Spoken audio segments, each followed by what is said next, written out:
Assalamualaikum warahmatullahi wabarakatuh.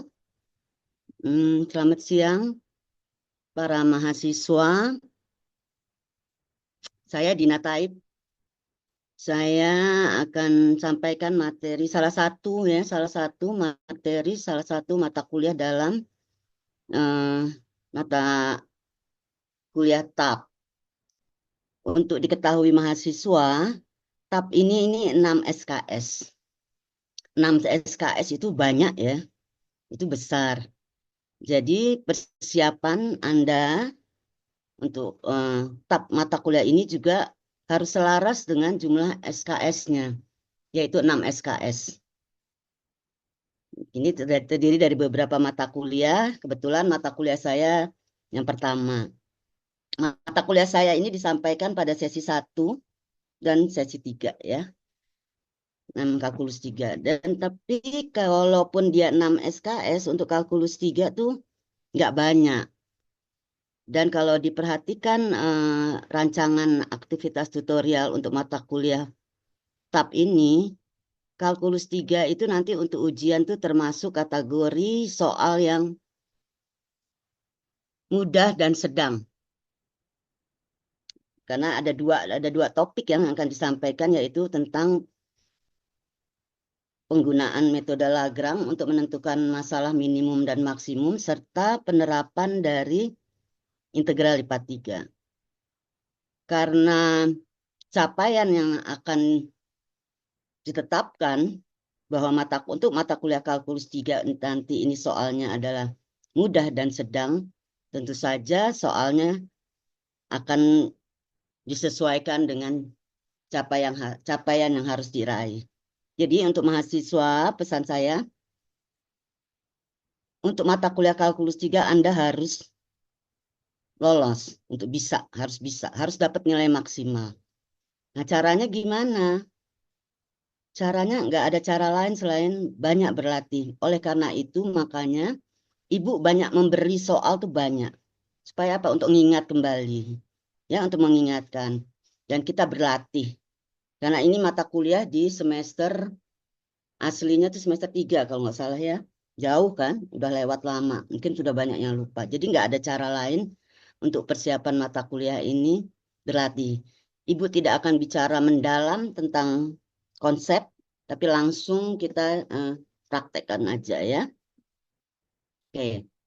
Nah, salah satu yang harus kita kerjakan untuk mata kuliah ini adalah penggunaan metode Lagrange untuk mencari atau menentukan nilai ekstrim dari suatu fungsi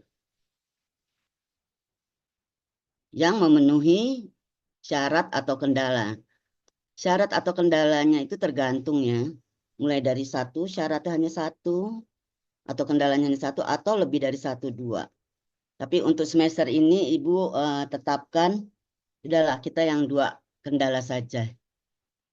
Nah, dalam penggunaannya itu selalu ditulis ini rumusnya. Karena rumus ini ya, selesaikan persamaan ini. Ini rumus ini nih menjadi panduan kita, menjadi apa ya? Menjadi acuan kita untuk langkah berikutnya. Jadi selalu biasakan untuk menulis rumusnya dulu di awal setiap jawaban. Atau entah definisi. Karena itu yang akan menggiring kita untuk menyelesaikan selanjutnya. Dan kita tidak melebar kemana-mana. Fokus pada apa yang ditanyakan. Jadi kalau untuk memaksimumkan fungsi 3 variabel terhadap kendala, di sini 2 kendala, langsung ini rumusnya. Yaitu gradien dari f x y z yang sama dengan lambda gradien dari g x y z plus mu gradien dari h x y z. F itu yang mana? F itu yang akan dicari nilai maksimum dan minimumnya. Fungsi yang akan kita cari nilai maksimumnya. G itu apa? G itu kendala. Karena kendala, H itu apa? H itu kendala. Jadi langsung kita tulis. Dengan syarat G dan H ini harus sama dengan 0. Jadi kedua rumus ini itu yang jadi pegangan kita ya dalam menyelesaikan. Kita lihat satu. Contoh.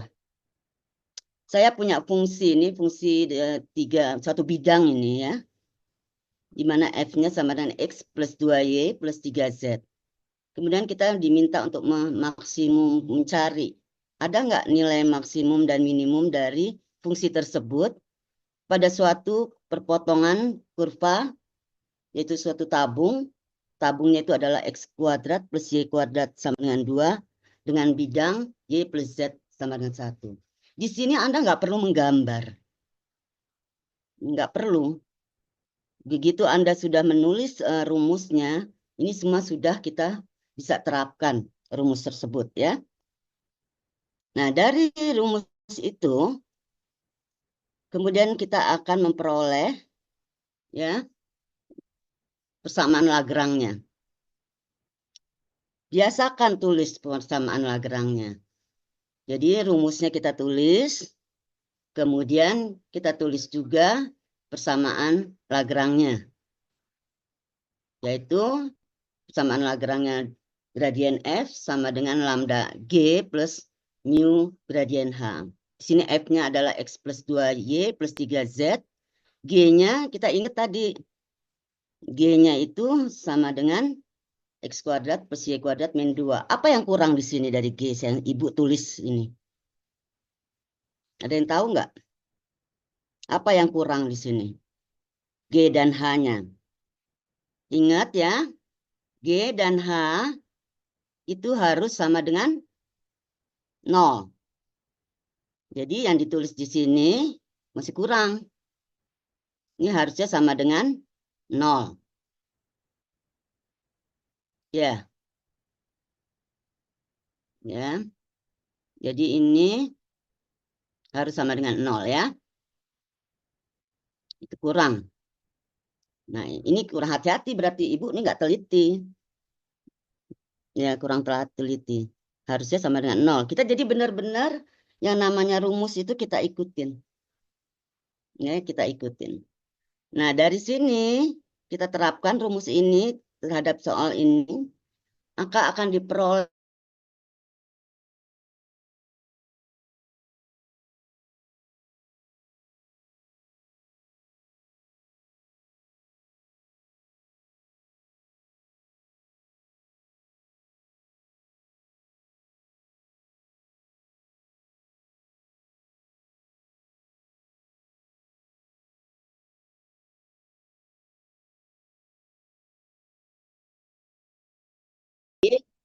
Y kita turunkan terhadap X sama dengan 2X. H kita turunkan terhadap X sama dengan 0. Berarti yang persamaan pertamanya itu menjadi hanya 1 sama dengan 2 lambda X. Dengan cara yang sama kita mendapat 3 persamaan.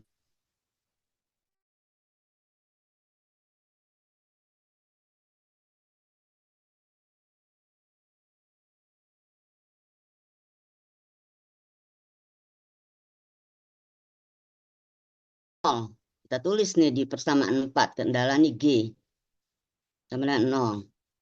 Kemudian kita buat seperti ini. Kenapa sih dibuat X kuadrat plus Y kuadrat sama dengan 2? Karena nanti akan diperlukan. Tapi nggak apa-apa, Anda stop dari sampai sini juga nggak apa-apa. Kemudian H juga sama dengan 0, menghasilkan X, Y plus Z min 1 sama dengan 0, Y plus Z sama dengan 1. Ini 5 persamaan yang selalu muncul. Jadi minimal harus ada 5 persamaan. Ya, harus minimal 5 persamaan. Dan langkah selanjutnya ini yang paling krusial. Ini yang paling bisa menjebak kita. Kalau kita tepat memilihnya, langkah kita akan pendek. Tapi kalau kita salah menentukan langkah pertama, biasanya itu akan panjang gitu. Jadi kenapa kemudian di latihan itu benar-benar diperlukan? Nggak mungkin tidak harus tanpa latihan ya. Jadi langkah berikutnya ini yang biasanya menentukan apakah langkah selanjutnya kita itu akan efisien, simple. Nah, sekarang kalau kita lihat dari 5 persamaan ini, terus yang dipilih yang mana? Kan pertanyaan berikutnya gitu. Nah, yang dipilih dari 1 sampai 5, pilih persamaan yang paling sederhana. Nah, dalam soal kita ini, persamaan yang paling sederhana itu adalah persamaan 3. Nah, dari sini kan udah langsung dapat ya, mu-nya sama dengan 0. Tapi intinya itu, pilih dari kelima persamaan, ya kesamaan itu, pilih yang bentuknya paling sederhana. Karena itu akan menentukan panjang pendeknya langkah-langkah kita berikutnya gitu. Ya, jadi ini yang paling sederhana itu adalah 3, persamaan ketiga. Kemudian persamaan 3 ini kita apakan? Kita substitusikan ke persamaan sederhana berikutnya. Nah, di sini adalah yang ke persamaan 2. Ya, karena dari sini kan dari persamaan 3 ini kan diperoleh mu sama dengan 3. Cari persamaan yang mengandung mu, yaitu persamaan 2. Sehingga kita substitusikan persamaan 3 itu ke persamaan 2. Dan diperoleh bahwa 2 lambda Y sama dengan min 1. Ya, di sini diperoleh. Nah, kita dapatlah 1 persamaan lagi. Biasakan untuk menulis nomor persamaannya. Yang ke-6, kita dapat 1 persamaan lagi. Ini harus dibiasakan ditulis ya, supaya kita tahu langkah-langkah berikutnya. Nah, dari persamaan 6 ini, kita kemana? Ada min 2 lambda Y sama dengan 1. Cari yang mengandung lambda. Berikutnya yaitu persamaan ke-1. Sehingga kita substitusikan persamaan ke-6 ini ke 1. Akhirnya kita perolehlah X sama dengan min Y. Nah, kalau dari sini, kita dapat 1 persamaan lagi ya, 7. Kemana? Tinggal 4 dan 5 yang belum digunakan kan? Persamaan 4 dan 5 yang belum digunakan. Mau 4 dulu atau 5 dulu, nggak masalah. Kenapa? Karena masing-masing mengandung variabel yang ada di sini. Tapi kalau mau lihat yang paling efisien itu adalah masuk ke 4. Karena di sini bisa kita langsung memperoleh salah satu, dua-duanya atau salah satu nilai dari Y dan X. Jadi akhirnya kalau kita substitusikan persamaan 7 ke 4, itu akan kita peroleh X sama dengan plus minus 1.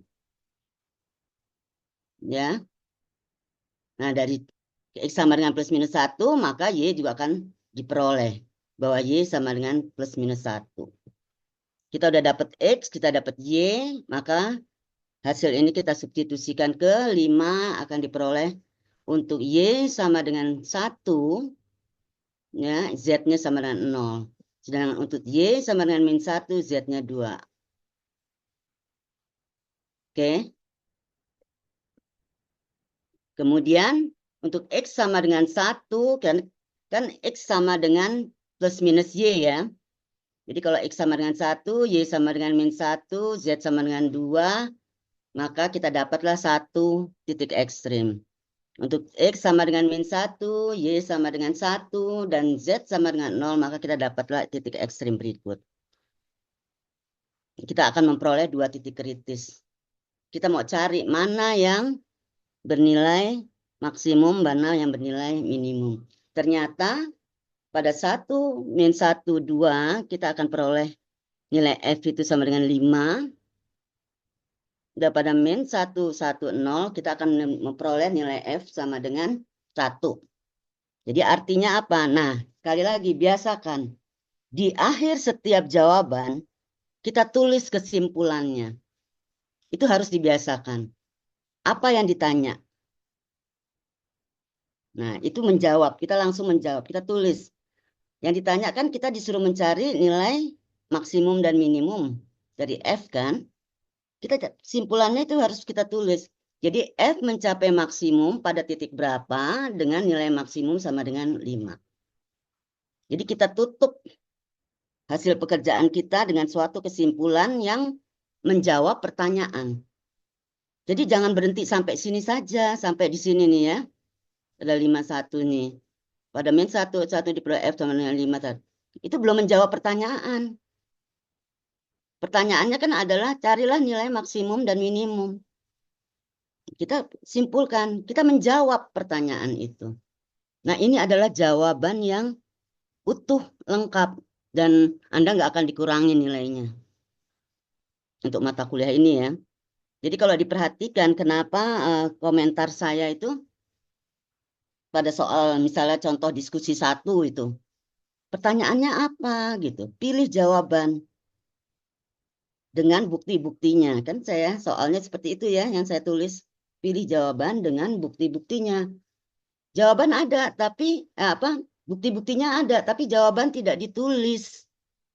Nah, itu seakan mengurangi nilai karena tidak menjawab pertanyaan. Walaupun buktinya benar. Nah, kita harus biasa itu segalanya tuh runtun. Runtun dalam menjawab setiap persoalan atau setiap pertanyaan yang diajukan gitu. Ya, itu poinnya pasti maksimal itu. Tapi kalau Anda hanya berhenti misalnya sampai di sini saja, misal 2 ini,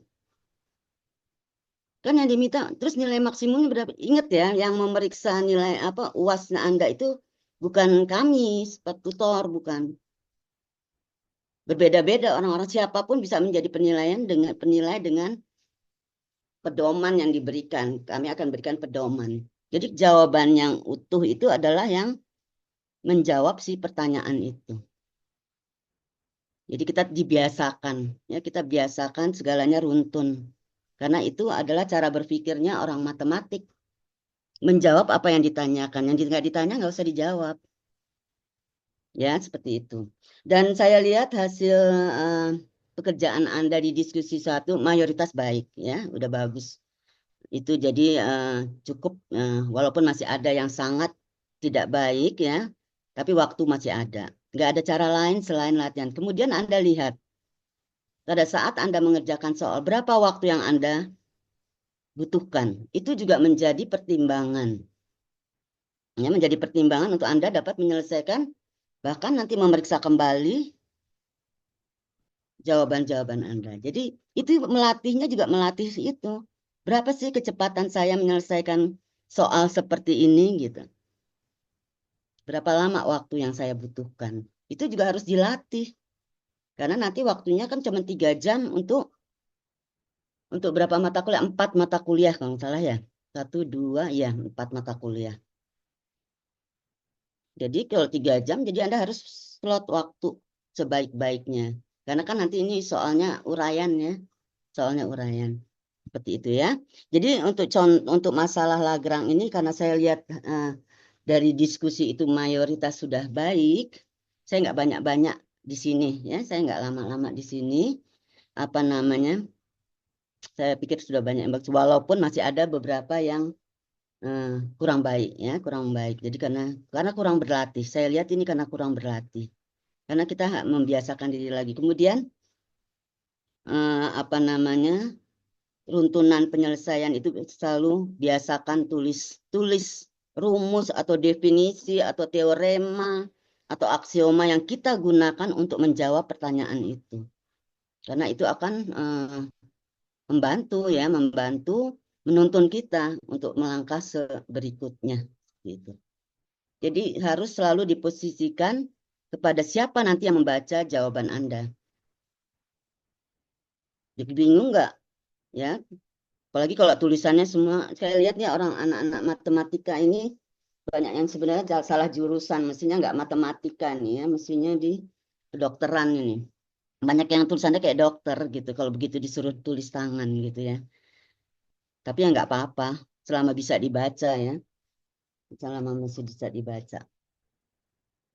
Nah, kemudian yang berikutnya itu adalah nih yang materi yang kita disampaikan pada diskusi 3 ya, minggu lalu udah mulai ya. Aplikasi integral lipat 3. Apa sih yang paling penting yang harus Anda tanamkan ya, harus Anda ingat gitu ya. Itu pertama, karena aplikasi penggunaan, jadi integral lipat 3 itu, maka Anda harus paham hubungan antara sistem koordinat tabung dan sistem koordinat kartesius. Ya, bahwa hubungan antara koordinat tabung dan sistem koordinat kartesius itu adalah seperti ini. X itu kalau di koordinat tabung, X itu sama dengan R cos theta. Dan A sama dengan R sin theta, Z sama dengan Z. Nah, R-nya itu apa? R-nya itu sama dengan akar X kuadrat plus Y kuadrat, theta sama dengan arc tangen Y per X. Ini harus dipahami ya. Nah, kemudian karena kita bicara integral lipat 3, ini konversi bentuk integral lipat 3 koordinat kartesius ke koordinat tabung juga kita harus paham ya. Walaupun kita sebenarnya karena ini aplikasi, kita hanya menggunakan bahwa integral lipat 3 dari koordinat kartesius f x y z dp itu akan sama dengan integral lipat 3 f di sini r, fungsinya r ya, variabelnya r, kemudian theta dan z, r dz dr d theta. Nah, karena apa namanya? X sama dengan R cos theta, Y R sin theta, Z Z, dan kita batas-batas dari theta, dari paling belakang theta itu dari theta 1, theta 2, R-nya R1, R2, G-nya adalah fungsi, Z itu fungsi dari R dan theta, maka G-nya adalah fungsi dari R dan theta. Ini, jadi nggak banyak-banyak yang Ibu ambil ya untuk kalkulus 3, cuman sekitar penggunaan integral lipat 3. Nah, sekarang kalau hubungan antara sistem koordinat bola dan koordinat kartesius. Ya, Z sama dengan rho, itu rho itu jari-jari, cos phi. Ya, cos phi itu adalah sudut di bidang X, Y, Z tuh. X sama dengan rho sin phi cos theta. Y sama dengan rho sin phi sin theta. Di mana rho-nya itu jari-jari ya. X kuadrat plus Y kuadrat plus Z kuadrat. Tetanya arc tangen Y per X. V sama dengan arc cos Z per X kuadrat plus Y kuadrat plus Z kuadrat. Kalau soalnya itu tidak meminta pakai koordinat apa, Anda bebas. Ya, bebas menggunakan apapun yang paling simple, yang paling sederhana cara penggunaannya. Nah, ini dia integral 43-nya menjadi kartesiusnya adalah F, F X, Y, Z, dV sama dengan integral lipat 3 F. Fungsinya jadi variabelnya itu adalah rho, theta, dan phi. Ini rho kuadrat, sin, phi, dan d, phi, d, theta. Ini serupa ya, d, theta-nya ketinggalan. D, phi, d, theta, d, rho, d, rho, d, theta, d, phi. Ini lupaan ini di sini ya. Nah, Ibu aja masih bisa salah-salah itu nulisnya. Di mana batas dari apa namanya phi-nya tuh alfa sampai beta, kemudian theta-nya itu biasa fungsi phi, ya, kemudian rho-nya itu adalah fungsi theta dan phi. Ini umumnya seperti ini. Ini yang menjadi pegangan ya untuk integral lipat 3. Nah, sekarang kita coba ya. Tentukan volume benda pejal yang dibatasi oleh bola X kuadrat plus Y kuadrat plus Z kuadrat sama 16. Jadi bayangin aja ya, nggak usah. Anda kalau nggak bisa gambar, nggak masalah kok di sini. Hanya bayangkan aja. Kalau benda pejal, dia di bagian atasnya oleh bola, di bawahnya oleh bidang Z0, dan di sampingnya oleh tabung. Minimal kebayang ya. Jadi menyamping oleh tabung X kuadrat plus Y kuadrat sama dengan 4. Nah, di sini kuncinya. Saya mau pakai koordinat apa untuk menyelesaikan masalah ini gitu. Ya, saya mau pakai koordinat apa? Kalau lihat dari soalnya ini bola X kuadrat, Y kuadrat, Z kuadrat 16. X kuadrat plus ini di sini ada tabung X kuadrat plus Y kuadrat. Pokoknya kalau udah ada X kuadrat plus Y kuadrat, udahlah langsung pakai koordinat tabung atau bola. Ya, jangan memakai koordinat kartesius. Jadi langsung kita tetap. Nah sekali lagi pada saat menjawab koordinat tabung. Jadi Anda tuh menginformasikan ke pemeriksa loh. Ini yang saya selesaikan dengan menggunakan koordinat tabung. Jadi bayangkan orang yang memeriksa gitu, supaya dia jelas, oh ini dia akan menyelesaikan dengan koordinat tabung. Dalam integral lipat 3 itu yang paling repot itu adalah biasanya menentukan batas-batas ya. Tapi kalau kita sudah sering berlatih, batas-batas tuh biasanya di sekitar situ-situ aja kok, nggak nggak bergeser. Karena semakin banyak Anda berlatih, Anda akan dengan tahu akan ketemu sense-nya juga. Jadi emang nggak ada cara ini hanya untuk berlatih ya. Nah, kita di sini gunakan koordinat tabung. Nah, batas-batasnya berarti saya harus cari batas R, saya harus cari batas theta karena dia fungsi dari R, theta, dan Z ya. Kalau untuk koordinat tabung. Dan saya harus cari batas Z. Jadi Anda harus ingat, variabel apa sih kalau di koordinat tabung yang kita pakai. Oh, berarti batasnya adalah itu yang harus saya cari. Ada R, ada theta, dan Z. Ya, X sama dengan R cos theta, langsung Anda tulis, biasakan. Y sama dengan R sin theta, X kuadrat plus Y kuadrat sama R kuadrat. Ini biasakan Anda tulis. Bu, ini kayak apa? Kayak bikin repot, enggak, karena ini akan menuntun kita.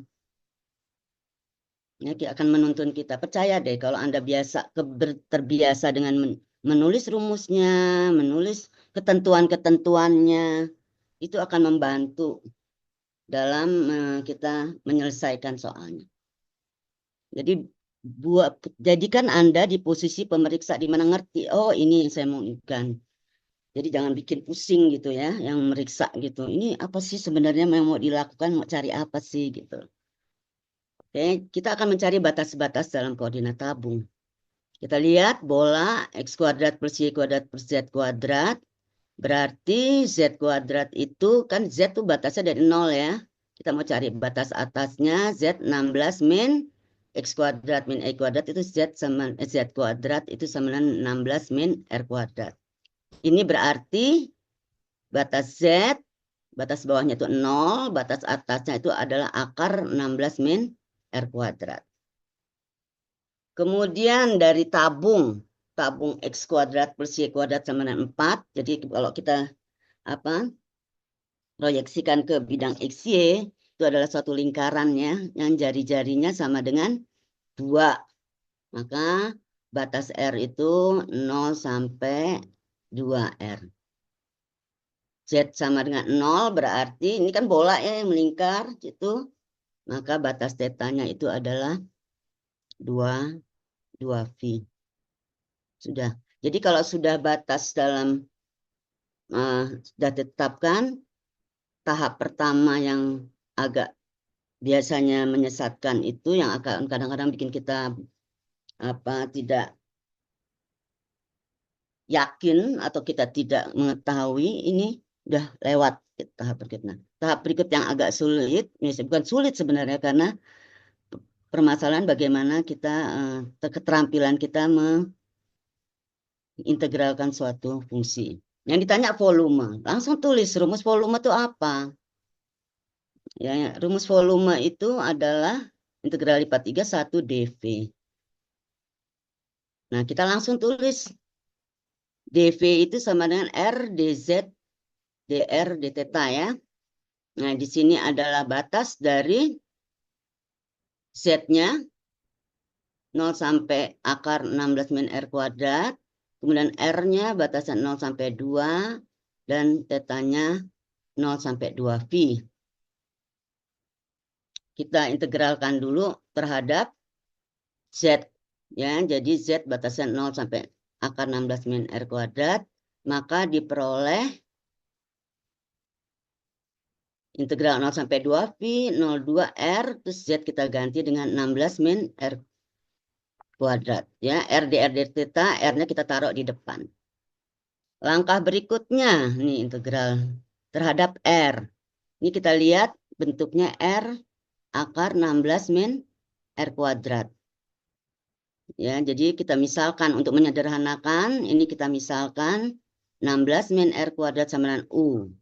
Karena kita punya R dr d theta ya. Maka min 2R dr sama dengan DU, maka R dr sama dengan min DU per 2. Kemudian kita tentukan karena kita misalkan terhadap U, maka kita batasnya juga harus dalam U. Ya, harus dalam U. Jadi, kalau R-nya sama dengan 0, R-nya sama dengan 0, maka U-nya sama dengan 16. Kan R-nya batasnya dari 0 sampai 2 kan?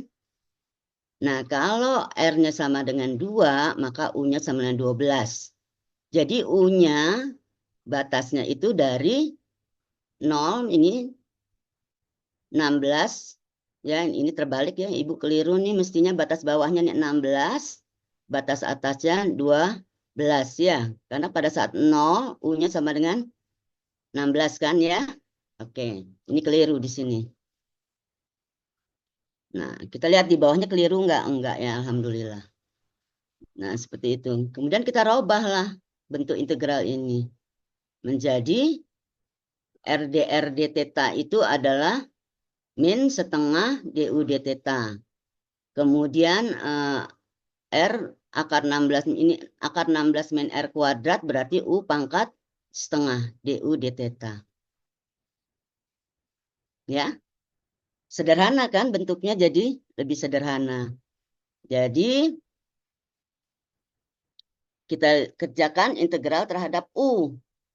Integral terhadap U setengah DU menjadi 1/3/2 U pangkat 3/2, batas bawahnya 16, batas atasnya 12 d theta. Ya, setelah kita masukkan, kita akan peroleh ini seperti 1/3/2 itu menjadi 2/3, kita pindahkan ke depan.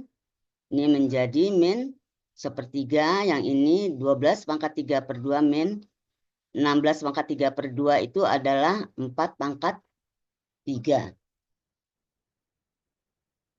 Ya. Nah, di sini yang harus hati-hati sekali. Ya, harus hati-hati. Nah, akhirnya kita akan peroleh tadi 3 kali 2 pangkat 2 3/2 ini akan memperoleh min 1/3 integral 0 sampai 2 pi 24 akar 3 min 64 d theta. Kemudian kita integralkan terhadap theta, maka akhirnya diperoleh 128/3 min 16 akar 3 pi. Sampai di sini saja sebenarnya sudah cukup ya. Itu sama dengan 14,94 pi. Nah, sebagai penutup, kesimpulan, biasakan untuk menulis. Apa sih pertanyaannya? Pertanyaannya kan volume benda pejal. Jadi volume benda pejal yang dibatasi oleh bola X kuadrat plus Y kuadrat plus Z kuadrat sama 16 di bawah bidang Z sama dengan 0 dan secara menyamping oleh tabung X kuadrat plus Y kuadrat sama 4 adalah ini satuan volume. Biasakan volume itu punya satuan volume. Ini lengkap, kita menjawabnya lengkap. Gitu ya. Kita menjawabnya lengkap, tuntas gitu. Sambil di sebelumnya kita memberikan bukti penyelesaian apa yang ditanya. Selalu diakhiri dengan simpulan yang menjawab pertanyaan soal. Itulah soal uraian. Ya, itu soal uraian. Seperti itu ya. Ini saya ngomong sendiri pada nggak ada apa pada tidur apa pada apa ya. Oke ya, nggak apa-apa. Yang penting suara terdengar ya. Oke. Nah, saya mau lihat ini walaupun belum banyak yang ngumpulinnya. Soal diskusi 3, ini kan tentang integral lipat 3 ya. Soal diskusi 3 itu tentang integral lipat 3 dari BM. Semua soal dari BMP. UT itu telah berjanji bahwa bahwa soal-soal UAS itu konsepnya dari modul. Tapi nggak mesti soalnya persis ya yang ada di modul. Tidak, tapi konsep-konsepnya itu adalah dari modul. Jadi ya nggak ada cara lain. Ya kita harus mengkhatamkan modul. Itu udah suatu apa namanya kisi-kisi ya konsepnya. Jadi walaupun Anda melihat dari sumber lain, ya misalnya YouTube, kayak ChatGPT, kayak apapun yang ada di luaran sana, silahkan. Tapi konsepnya itu harus mengacu pada modul. Nah ini yang biasanya untuk matematik agak repotnya dalam masalah simbol.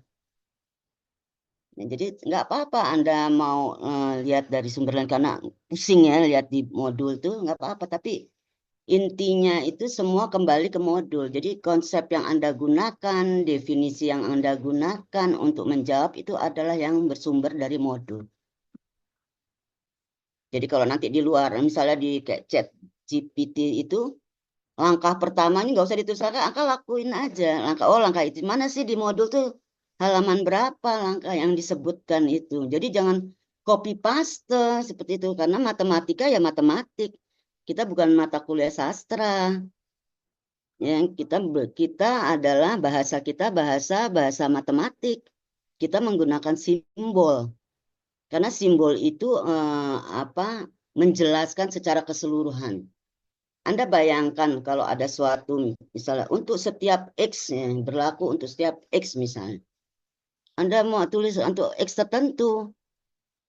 Itu nggak betul kalau kita ingin membuktikan kebenaran, maka dia harus berlaku untuk setiap X. X di mana? Misalnya X di ruang dimensi 3 misalnya, ya, ruang real dimensi 3. Ya. Jadi lambang untuk setiap itu kan ada. Ya, jadi untuk setiap, jadi kebenaran itu pada saat kita membuktikan kebenaran itu berlaku sesuai dengan definisinya. Jadi membuktikan kebenaran itu jangan dengan mengambil satu kasus, satu X tertentu. Karena kalau dia benar, dia hanya berlaku untuk si nilai X itu. Tapi kalau definisinya mengatakan bahwa keberlakuan itu untuk setiap X pada ruang dimensi 3 misalnya, ya bukti kita harus menunjukkan itu gitu loh ya. Makanya matematika itu pakai bahasa simbol. Nggak bisa pakai bahasa benar karena sampai besok pun nggak selesai-selesai nanti kita menulisnya. Kita sudah diuntungkan dengan adanya simbol-simbol tersebut ya. Oke, saya akan sampaikan ini soal-soal ini garis besar ya. Saya akan sampaikan salah satu yang moga-moga ini bisa ya ngelinknya. Nah, ini yang menjawab salah satu terbaik ya. Saya anggap dia terbaik. Kenapa saya lihat? Pertama, tulisan. Tulisannya ini rapih. Itu pengaruh loh kalau untuk soal-soal uraian. Karena yang memeriksa kan bukan robot. Yang memeriksa juga manusia, juga punya perasaan gitu loh. Punya apa, ada rasa jenuhnya. Yang kedua apa selain tulisan? Jelas. Soal itu, nomor soal itu yang dijawab itu dia tulis. Malah lebih jelas lagi, dia tulis soalnya. Tes formatif 1 halaman 1124 soal segini sampai segini. Nah, baru kemudian dia bilang, karena saya nggak akan bahas satu-satu ya.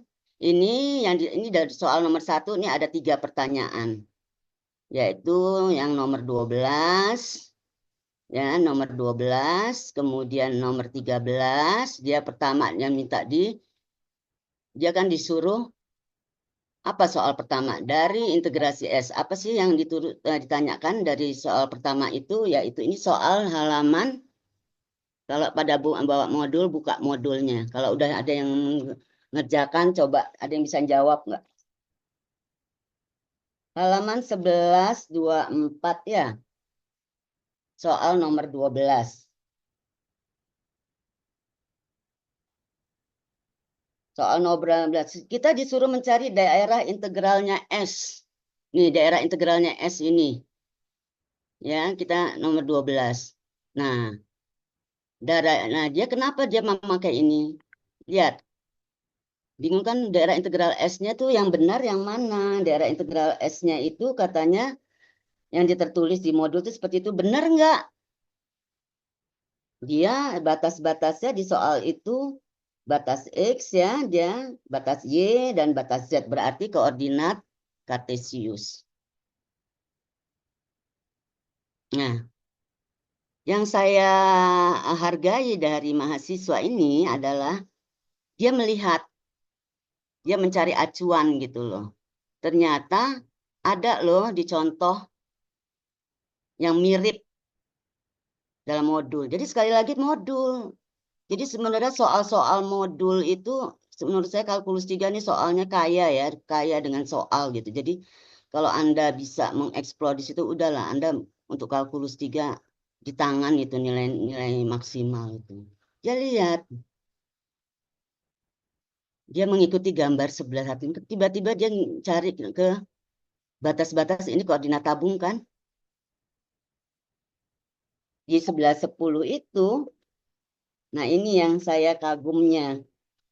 Karena artinya mahasiswa ini membaca sebelumnya dia ya membaca walaupun dia nggak betul 100% sini tapi saya anggap ini salah satu yang terbaik ya. Jadi salah satu terbaik itu bukan harus selalu dapat 100 tapi langkah-langkah yang diambil gitu untuk menjawab pertanyaan itu.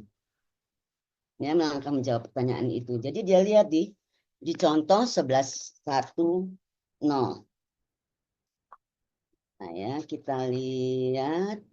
Coba pada buka nggak? Pada mahasiswa membawa modulnya nggak? Kalau matematik, nah ini mirip memang. Ya, dia mirip. Nah, jadi dia lihat, dia perhatikan, oh ini batas, ini ZX kuadrat plus Y kuadrat nih. Ya, dia bilang, terus ini di 11.176, ini. Kan dia bentuknya akan seperti, karena dia nggak bisa ngebayangin. Ini kan sebenarnya Z sama dengan akar X kuadrat plus Y kuadrat kan. Z dari 0 akar X kuadrat plus Y kuadrat. Dan di sini kalau kita yang gambar yang ketiga, itu kalau kita proyeksikan ke dalam bidang XY, itu ada suatu lingkaran yang batasnya itu dari 1, ya, jari-jari 1, ini R sama dengan 1. Di sini 0, Z sama 0 ya. Jadi akhirnya dari situlah dia dibatasi oleh Z sama dengan X kuadrat ini sama. Dan ini sama kan soalnya. Z sama dengan 0, Z sama dengan X kuadrat plus Y kuadrat. Ya, dan Z sama dengan 1. Jadi, batas yang diberikan pada soal itu benar. Jadi dia buktikan. Dia buktikan dengan melihat soal yang serupa. Ini yang menurut saya saya hargai ya. Saya hargai upaya untuk mencari bukti. Pada saat saya menyatakan ini benar, saya mencari buktinya. Ini kan batasnya min 1 sampai 1 ya. Y-nya sama dengan min gambar ketiga ya, Y sama dengan karena dari min akar 1 min X kuadrat sampai Y sama plus nih sebenarnya ya, bukan min 1 min X kuadrat, min X kuadrat. Jadi ini, bagaimana kita memberi bukti yang mendukung jawaban kita. Kemudian kan pertanyaan berikutnya, akhirnya dia transformasikan dengan dia menggunakan cara ini, dia mudah akhirnya mendapat untuk menjawab soal yang berikutnya. Dia menjawab soal yang berikutnya. Ternyata dengan kalau kita transformasikan ke koordinat kutub, maka batas tetanya itu 0 sampai 2 pi, batas R-nya 0 sampai 1, dan batas Z-nya 0 sampai R kuadrat. Akhirnya dipenuhilah dari pilihan jawaban, ternyata seperti ini. Nah, ini dia keliru, dia salah menjawab. Ini harusnya pilihan yang D. Jadi ini ketelitian ya, ketelitian soal itu biasanya matematika itu pertanyaannya saling berhubungan. Jadi jawabannya A akan mendukung untuk menjawab yang B. Enggak, hampir jarang kalau pertanyaannya bercabang seperti itu biasanya saling berkaitan. Jadi kita harus memastikan bahwa jawaban yang pertama itu benar. Karena kalau ini salah nih di sini, ya di A-nya, di soal yang nomor 12-nya salah, itu Anda akan 13 biasanya juga ikutan salah. Ya, ikutan salah juga. Nah, dengan mudahnya begitu dia dapat ini tinggal akhirnya perkara berhitung nomor 14-nya. Sehingga nomor 1, 3 pertanyaan ini bisa dijawab. Ya, dia tidak mendapat nilai maksimal untuk soal ini, tapi saya bukan melihat nilainya ya, saya lihat bagaimana urutan-urutan itu. Ini kalau menurut saya dia jawabannya benar ini nih. Ya, yang nomor 13-nya dia benar bahwa di ini integral lipat 3 dengan batas x dv itu sebenarnya dapat kita transformasikan ke bentuk integral lipat 2 02v 01 r3 cos ini apa ya, cos dr d theta. Dia hanya salah melihat jawabannya benar, buktinya benar, tapi pilihan jawabannya salah. Jadi tidak mendapat maksimal dia di sini. Jadi kalau walaupun buktinya benar, kan yang ditanya suruh memilih jawabannya. Ya, milih jawaban, maka dia tidak mendapat maksimal. Tapi artinya dia dengan mudahnya nanti nomor 14 sudah langsung terjawab. Itu ya. Ini contohnya. Yang kedua, halaman modul 2 halaman 11 13 9 nomor 7 mencari integral ya. Integral lipat 3 ini kan mirip-mirip dengan yang di atas gitu. Ya, di atas sama dibatasi oleh permukaan Z ini akar 4 tabung ini biasa 4 min X kuadrat min Y kuadrat dan Z sama dengan 0. Langsung kita nulis koordinat tabung. Kita lihat nih batas, berarti kalau batas tabung kita perlu 3 variabel batas, yaitu R, Z, dan theta. Tetanya R 0 sampai 2 pi ya, tabung. Kemudian bidangnya Z sama dengan 0, 0 dari 4, akar 4 min R kuadrat. Mirip kan sama soal yang pertama? Itu apa namanya, kemudian batas Z kita sudah dapat, batas theta dapat. Nah, batas R-nya berapa? Nah, kan Z sama dengan 0, Z sama dengan 4 min X kuadrat. Kita substitusikan 0 ke Z sama dengan akar 4 min X kuadrat min Y kuadrat. Akhirnya kita peroleh bahwa 0 ini sama dengan akar 4 min R kuadrat sama dengan 4, R sama dengan 2. Karena jari-jari itu positif. Sehingga dapatlah batas-batasnya. Tinggal kita kerjakan dapat nomor 2 itu 4V. Ya, seperti itu. Jadi langkah-langkah menentukan ini ya, baik ini membantu ya. Jadi kita langsung jawab.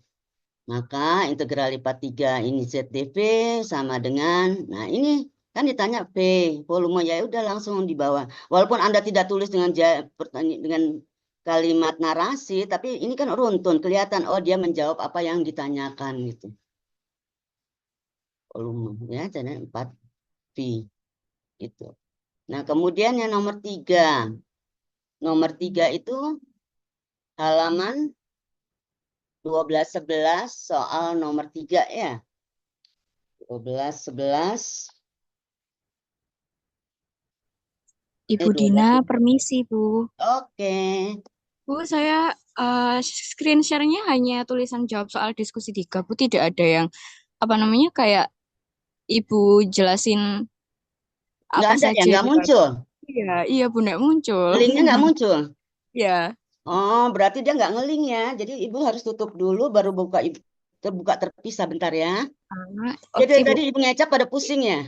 Tapi saya buka pengerjaan saya sibuk jadi saya enggak. Oh, Iya. saling ini ya. Nanti ya, Ibu stop dulu. Ternyata dia nggak bisa ngeling ya. Ntar Ibu Ah tutup iya. dulu, Ibu Bu buka Dina, sendiri ya. linknya kirim ke kolom chat aja Bu linknya. Hah? Kirim Screen kemana? sharingnya tetap, linknya dikirim ke chat Zoom. Oh iya iya iya. Ya nanti dikirim ya. Ya, screen Oh sharingnya iya bentar tetap. bentar bentar bentar bentar. Sekarang ya. Bentar bentar. Ya betul Bu. Tuh tadinya mestinya ini ya. Saya kirim aja. Saya kirim aja ke ini ya. Enggak. Bentar deh. Bentar bentar bentar dulu ya. Bentar bentar. Saya kemana ya? Bentar, oke. Bentar dulu. Linknya saya kirim ke chat room. Oh ya, ini ada ya. Ini di sini ya, bentar.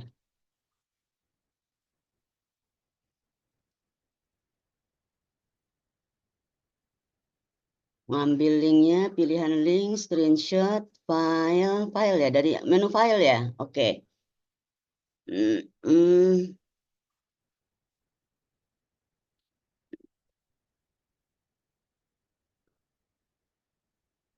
Oke, saya kirim ke chat room ya. Semua baca di situ ya. Sambil saya jelasin ya. Tuh, udah. Udah? Udah kan? Kok nggak ada yang Belum muncul Bu. jawab? Nah, Hmm, sudah. sudah. Silakan di-download rekan-rekan mahasiswa. Download lah. Tadi itu mana yang tadi Ibu bahas tadi mana? Tuh situ ya situ.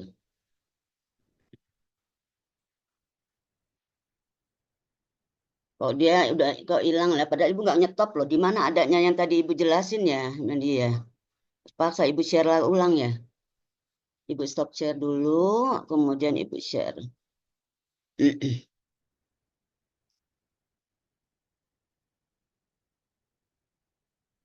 Udah, ketemu. Udah semuanya kita lihat sama-sama ya. Sebenarnya Mas Madi nggak boleh di-share karena itu mereka banyak yang belum ngumpulin. Baik dong kalau gitu Ibu ya. Ya, elah. Iya, Mas. Ya udahlah nasib deh emang rezekinya. Tapi untuk belajar ya. Untuk Dihapus dipelajari. aja bisa Jangan Bu copy di paste. Ya. Jangan copy paste. Ibu pengen ini jadi bahan untuk latihan. Janji ya. Janji loh. Saya sudah selesai sih, Bu. Oh iya ya. Jadi apa namanya? eh nggak apa-apa lah. Udahlah. Memang rezekinya mahasiswa. Mau diapain lagi ya. Tapi artinya jangan copy paste ya. Coba dilihat deh. Karena ibu menganggap ini rapi sekali cara menjawabnya. Ya, kemudian apa namanya? Langkahnya tuh runtun. Ya, langkahnya tuh runtun. Apa dan tulisan jelas. Nah, kemudian yang perlu juga adalah kalau kita tahu udah pasti ya mata kuliah ini banyak ya halamannya. Selain nomor soalnya jelas ya nomor tuh jawab ini nomor berapa terus halaman ininya lah tiap halaman dinomerin jadi kalau nggak berurut ini mudah ditelusuri ibu lama-lama matanya minusnya tambah banyak ini kemarin meriksainnya aduh tulisan kayak dokter semua hampir semua gitu ya ya jadi nggak apa-apa ya untuk belajar dipelajari uh, cuman ibu minta jangan di copy paste ya ini lihat rapih kan dia soal nah halaman 1211 halaman 1211 itu bentar ya ibu juga buka modulnya kan ibu nggak apa soalnya oh ya oke ini 1211 soal nomor 3 ya gambar bendanya digambar nih gambar bendanya niat banget gitu loh nih mahasiswanya ya niat banget gitu jadi gitu tapi kalau anda nggak bisa gambar ya se ini aja segambarnya anda sebayangan anda tuh kayak apa sih karena itu ditanyakan kan gambarnya tuh diminta ya kemudian juga gambar dia bahkan di semua padahal diminta hanya gambar benda B kemudian proyeksinya nomor B-nya ini proyeksi terhadap YZ-nya ya terhadap YZ-nya kemudian C-nya itu daerah R proyeksi ke bidang X. Ini gambar-gambar ini ya sebenarnya enggak kalau misalnya untuk menghitung integral, tapi kalau ini kan harus dilakukan ya karena ditanyakan. Tapi kalau ditanyakan langsung apa namanya volume, Anda sebenarnya enggak gambar juga enggak apa-apa ya. Ini karena menjawab pertanyaannya. Ini kemudian dihitung volume. Nah, batas-batasnya mana? Coba lihat batas-batasnya. adalah bidang benda dibatasi bola. Nih bolanya ya, dari bola yang jari-jarinya 4, jari-jari kuadratnya 4, dan jari-jari kuadratnya 9. Sehingga ini pasti batas jari-jarinya, row-nya itu batasnya dari 2 sampai ke 3 ya. Dari ini ya 2 sampai 3 itu tuh row. Kemudian untuk batas apa namanya, V-nya sama dengan row, tetanya itu 2V ya. V-nya karena di sebelah ini ya, di sini, ini dia V/2. Ini sebenarnya bisa dicari loh, tapi nggak usah lah. Ini sebenarnya angka V/2 itu ada ya, cara mencarinya itu ada. Itu nanti masukkan ini semuanya, nanti akan kedapatan Z V-nya, yang V/2. Tapi karena ini sering ya, model kayak gini sering, pakai aja langsung nggak apa-apa. Ya, nggak apa-apa. Karena batas V itu maksimal tuh V. Ya. Ini P sama V nih harus hati-hati nih. Kalau ini artinya P/2, jadi batas V-nya P/2 di sini. Nah, di seperti ini ya. Dia maksimalnya batas V itu maksimalnya tuh V ya.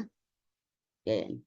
Sehingga didapatlah nanti integral ini 38/3 V. Seperti itu. Ya. Seperti runtun seperti itu. Kemudian yang terakhir, volume benda yang dibatasi oleh paraboloid Z sama dengan 6 min X kuadrat plus Y kuadrat dan bidang Z sama dengan mirip-mirip kan? Ya, mirip-mirip. Nah, dia gambarkan paraboloid seperti ini, Z sama dengan 6 min X kuadrat plus Y kuadrat. Nah, kemudian terhadap bidang XY, ya, di bidang XY itu, dia adalah lingkaran, ya, lingkaran dengan jari-jari akar 6. Dari 0 sampai ke akar 6. Tetanya 2P. 2Pi. Sehingga diperoleh batasnya seperti ini. Dapat deh nilainya, volumenya 18Pi. Jadi gambar di suatu sisi bisa membantu, Anda nggak bisa menggambar juga nggak apa-apa. Ya, Anda bisa menggambar itu juga tidak apa-apa. Nah, seperti itu.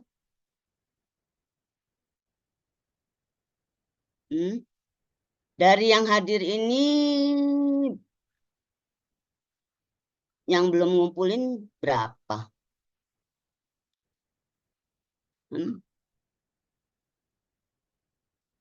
Banyak ya? Nggak apa-apa ya. Jadi digunakan untuk berlatih ya, berlatih. Tapi jangan copy paste ya, please jangan copy paste, pakai untuk memahami ya, memahami soal. Terus tulis dengan yang seingat terus. Kalau emang Anda nggak setuju dengan langkah itu, Anda punya langkah lain yang lebih simpel, nggak apa-apa ya.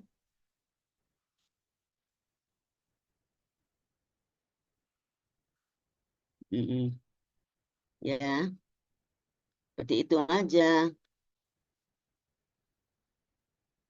Tadi udah hilang ya itu.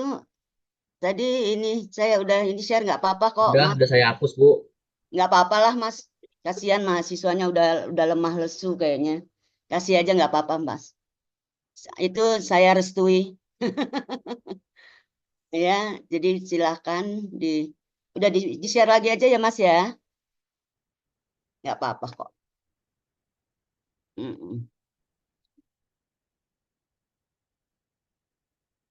Ya, nggak apa-apa kok, Mas. Kasih aja. Loh, tiba-tiba udah 1 jam. Ini habis ini Bu, ini ya, Mas Madi ya. Bu, siapa Bu? Mbak Sally, Bu. Saya, Ibu. Shelly udah siap ya? Siap nggak siap, Ibu? Jadi mahasiswa ya, semua sehat ya, semua sehat. Bisa itu pasti bisa ya. Kemudian ingat ya pesan Ibu, jawab apa yang ditanya. Biasakan diawali dengan menulis apa namanya, rumusnya kek, definisinya kek, aksioma apapun, karena itu akan menuntun kita ya. menuntun kita semuanya. Oke, kayaknya pas nih saya, Mas Madi, Ibu selesai. Enggak deh, enggak akan ada yang nanya pasti. Ibu yakin itu. Ya, semua sehat-sehat semua ya. Assalamualaikum warahmatullahi wabarakatuh. Waalaikumsalam. Sehat juga, Bu. Halo Bu Dina, terima kasih Bu. Iya, iya, iya. Silakan sesinya Mbak Seli. Baik, Mas Adi. Izin sebentar, saya mau mengganti backdrop dulu karena tadi pagi saya baru teorema ALES 1 jadi masih ALES 1. Jadi Sally hari ini ingin terus ya, tampil terus hari ini ya. 2 kali, Ibu. Dua Pagi kali. sore. Mm-mm. Baik, terima kasih Oke, Bu Dina. Saya selalu Ibu. sehat dong, alhamdulillah. Baik ya, Bismillahirrahmanirrahim. Assalamualaikum warahmatullahi wabarakatuh. Selamat siang menuju sore ya sekarang. Waalaikumsalam Bu Seli, selamat sore. Selamat sore. Ya, hari ini saya akan bergantian dengan Bu Dina. Kalau tadi Bu Dina menjelaskan terkait dengan kalkulus, nah sekarang kita akan masuk ke dalam mata kuliah metode numerik yang dimana perhitungannya pasti sangat sangat banyak ya, karena melibatkan beberapa angka penting. Baik, saya izin share untuk materi terkait dengan metode numerik.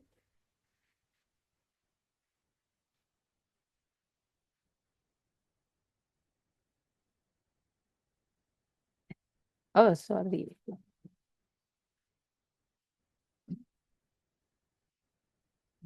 Ya, sudah terlihat semuanya? Sudah Bu. Baik, makasih semuanya. Bismillahirrahmanirrahim. Assalamualaikum warahmatullahi wabarakatuh. Pada kegiatan ini, yaitu kegiatan teorema, kita akan membahas terkait dengan mata kuliah tugas akhir program pada bidang metode numerik atau mata 4213, di mana mata kuliah ini sebenarnya telah atau pernah kalian ambil gitu ya.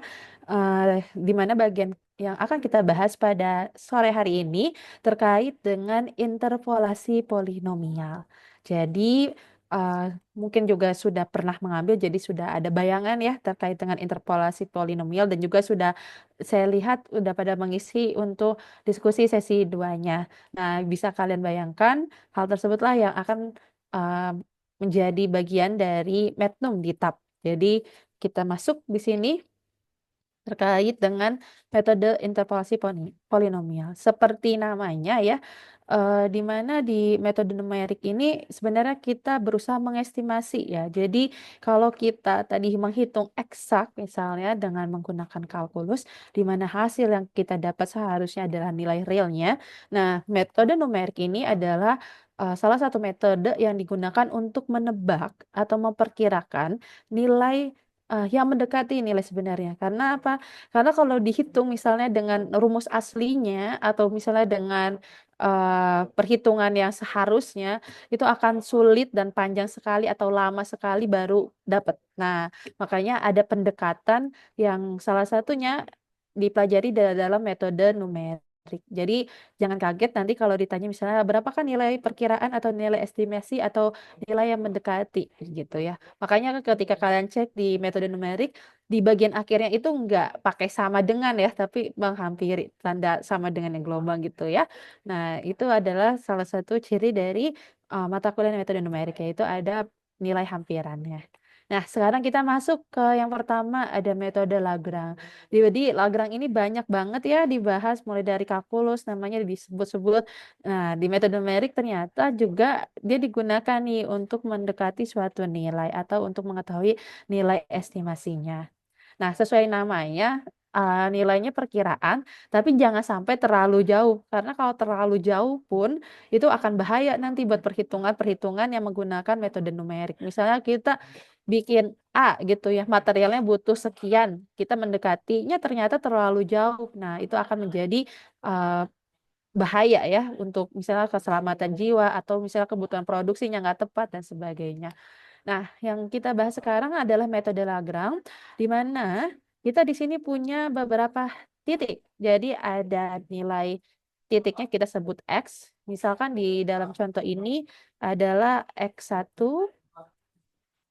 sampai dengan XN gitu ya. Jadi nilainya terbatas.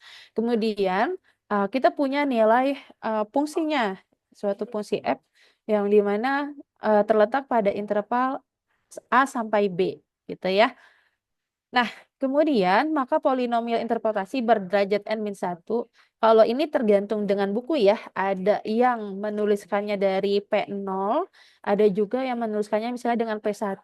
Tapi kembali lagi kita lihat karakteristik dari penulisannya. Sebenarnya maksudnya sama, cuman hanya mulainya, kadang ada iterasi mulainya dari iterasi 0, ada yang mulainya dari iterasi 1, termasuk di pemrograman juga sama kayak gitu. Makanya buat teman-teman dilihat saja nanti apa yang dimaksud iterasi ke satunya, apakah dia mulai dari 0 atau itu merupakan iterasi pertama dia. Kayak gitu ya. Nah, kita punya rumus di sini. Di sini jelas ya, sigma berarti adalah nilai penjumlahan. Dari mana? Dari fungsi X, K, indeksnya K, yang dimana K itu mulai dari 1 sampai dengan N, dan fungsi Lagrange. Nah, nilai Lagrange apa? Nah, kita lihat di sini ada simbol apa ini, ayo? Kalau yang atas sigma, kalau yang ini terkait. Kalau tadi sigma itu penjumlahan, kalau yang ini? Yuk, biar nggak bosan nih, biar nggak saya sendiri. Yaitu terkait perkalian. Jadi artinya kalau ketemu simbol seperti ini, kalau yang sigma ditambah, kalau yang ini semuanya dikali. Jadi X min X1 kali X min X2 sampai X min Xn. Jadi seperti ini untuk pembilangnya. Nah, sedangkan untuk penyebutnya, bisa kalian lihat dia mulainya dari XK dikurang X1. Di mana I itu tidak sama dengan K. Jadi nggak saling mengurangi dirinya sendiri ya. Kalau mengurangi dirinya sendiri nanti jadi 0. Ya kan? Nanti bagian dengan 0 itu kan tidak diperbolehkan. Makanya di sini kita mulai XK min X1, XK min X2 sampai dengan XK min Xn. Inti dari metode numerik itu yang penting tahu rumusnya dan jangan salah penggunaannya. Setelah itu tinggal perhitungannya. Kayak gitu ya. Nah, di sini kita mau mengestimasi misalnya X bintang gitu ya, berada pada interval ini, A sampai B. Nah, kita diminta untuk memprediksi nilai F yang ada di titik X bintang. Nah, harga prediksi ini, atau prediksi harganya, kita sebut sebagai PX bintang. Nah, biar lebih gampang, biar lebih mudah dipahami, mari kita cek terkait dengan contohnya. Jadi di sini diberikan suatu soal di mana ada 4 titik X ya, yaitu 1,5, 2 sampai dengan 3. Kita lihat ya, jaraknya sama, yaitu jaraknya 0,5.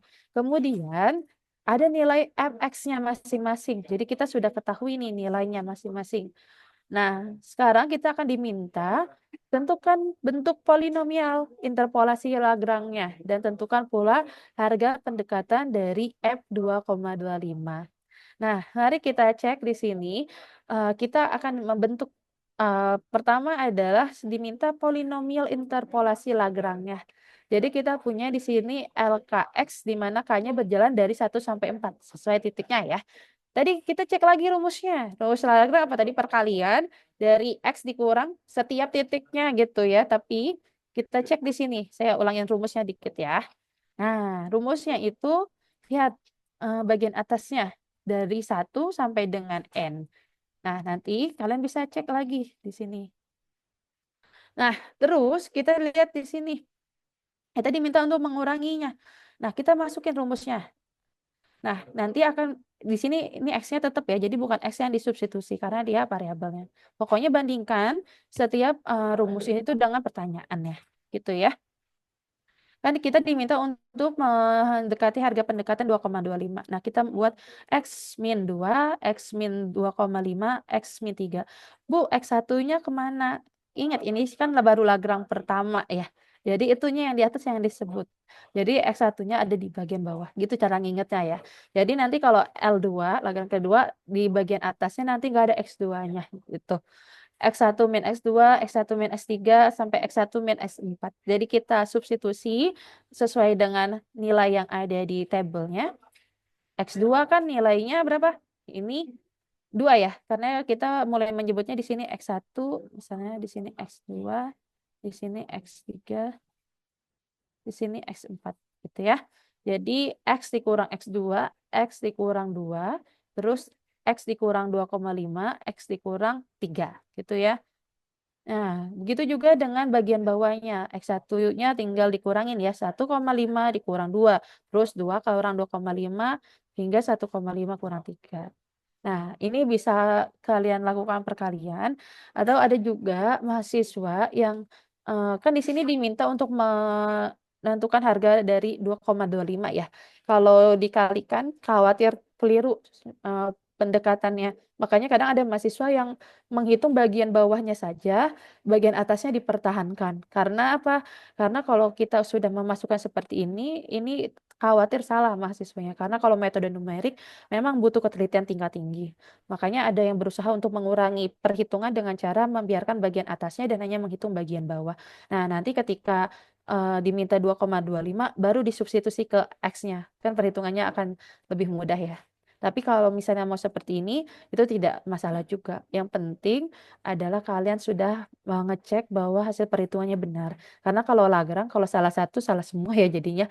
Jadi walaupun hasilnya mendekati, tapi ada kekeliruan tuh. Nah, itu yang harus kita hindari. Nah, sekarang kita buat Lagrange kedua, L2. Nah, yang kayak tadi saya bilang, kalau L2 berarti X2-nya yang bagian atasnya nggak ada. Jadi S1, S3, S4. Sedangkan bagian bawahnya X2-nya jadi patokan. Jadi X2 dikurang S1, X2 dikurang X3, sampai X2 dikurang X4. Nah, setelah itu kayak tadi kita substitusi lagi dari tabelnya. Nah, ini nggak saya tunjukin tabelnya ya, karena ini langsung disubstitusi aja. Kemudian kalian hitung nilai pendekatan dari Lagrange-nya, seperti ini. Nah, terus berjalan juga untuk L3 dan L4. Sama kayak tadi juga konsepnya, L3, X3-nya di atas nggak ada, L4, X4-nya nggak ada. Jadi itu untuk membantu, untuk mengingat saja. Nah, apakah sudah selesai? Belum. Karena apa? Karena kita belum membentuk interpolasi polinomial Lagrange-nya. Jadi ini baru perhitungan dari nilai Lagrange-nya. Nah, sekarang kita baru bikin polinomialnya. Kita sebut tadi dirumuskan N-1 ya. Kan titiknya di situ ada 4, jadi P4 kurang 1, jadi P3. Di sini P3X. Kemudian kita masukkan rumus dari Lagrange-nya, yaitu Fx dikali Lxx. LKX, sorry. Nah, sekarang kita hitung. Angka ininya dari mana? Yaitu dari nilai Fx-nya. Jadi punten nih, saya balik lagi ke tabelnya, karena tabelnya ada di depan. Nah, ini dia. Ini adalah Fx-nya. Terus yang kedua, kita masukkan juga di sini F2-nya. Jadi nanti bisa kalian cek dia hasil polinomial Lagrange-nya min 0, ini dikali Lagrange. Ini tadi kita dapat dari hasil perhitungan Lagrange. Kemudian ini juga sama dari perhitungan Lagrange nih, saya gariskan. Ini juga sama. Nah, baru kita operasikan bagian ini. Dan didapat hasil polinomialnya sebagai ini. Ini tidak saya hitung satu-satu ya. Kalau dihitung satu-satu itu akan panjang ya dan menghabiskan waktu kita. Nah, lanjut kita. Pertanyaannya kan tadi ada 2 ya. Yang pertama kita diminta interpolasi polinomial Lagrange-nya. Dan tadi udah dapat nih rumus umumnya ya. Ini rumus umumnya. Dan sekarang kita diminta untuk melakukan pendekatan nilai untuk 2,25. Ada banyak cara sebenarnya untuk melakukan pendekatan. Misalnya di interpolasi polinomialnya 2,25 yang masuknya dari sini nih, bagian yang saya kurung kurawakan seperti ini. Ada mahasiswa yang seperti itu. Ada juga karena dia sudah capek-capek istilahnya menghitung perkaliannya dari aljabarnya ini, ya langsung dimasukkan di bagian akhirnya saja.